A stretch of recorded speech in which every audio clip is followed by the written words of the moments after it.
La révélation biblique enseigne que tous les êtres humains possèdent une dignité intrinsèque, car ils sont créés à l'image et à la ressemblance de Dieu. Dieu dit, faisons l'homme à notre image, selon notre ressemblance. Dieu créa l'homme à son image, à l'image de Dieu, il le créa. Il les créa hommes et femmes. Genèse 1, 26, 27. L'humanité a une qualité spécifique qui fait qu'elle n'est pas réductible à la pure matérialité. Chaque être humain est aimé et voulu par Dieu pour lui-même, et est donc inviolable dans sa dignité. Dans l'Exode, cœur de l'Ancien Testament, Dieu se montre comme celui qui entend le cri des pauvres, voit la misère de son peuple, prend soin des plus petits et des opprimés. Jésus est né et a grandi dans des conditions humbles et a révélé la dignité des nécessiteux et des travailleurs. Tout au long de son ministère, Jésus a affirmé la valeur et la dignité de tous ceux qui portent l'image de Dieu, indépendamment de leur statut social et des circonstances extérieures. Jésus a brisé les barrières culturelles et cultuelles, redonnant leur dignité à ceux qui sont mis au rebut ou considérés comme en marge de la société.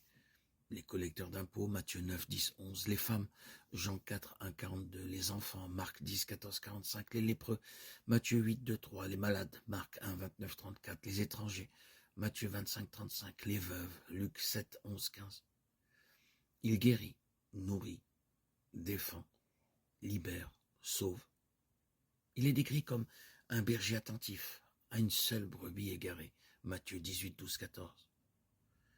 Il s'identifie lui-même à ses frères les plus petits. Chaque fois que vous l'avez fait à l'un de ces plus petits de mes frères, c'est à moi que vous l'avez fait. Matthieu 25, 40. En réalité, la dignité est intrinsèque à la personne. Elle n'est pas conférée a posteriori, elle est antérieure à toute reconnaissance et ne peut être perdue. Par conséquent, tous les êtres humains possèdent la même dignité intrinsèque, qu'ils soient ou non capables de l'exprimer de manière adéquate.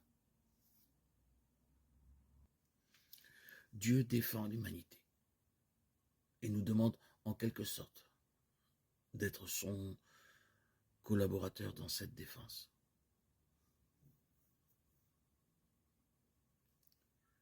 Comme un cerf altéré cherche l'eau vive, ainsi mon âme te cherche toi, mon Dieu. Mon âme a soif de Dieu, le Dieu vivant. Quand pourrais-je m'avancer par être face à Dieu? Je n'ai d'autre pain que mes larmes, le jour, la nuit, moi qui cherche, qui chaque jour entend dire « Où est-il ton Dieu ?» Pourquoi te désoler, ô mon âme, et gémir sur moi? Espère en Dieu. De nouveau je rendrai grâce. Il est mon sauveur et mon Dieu. Psaume 41.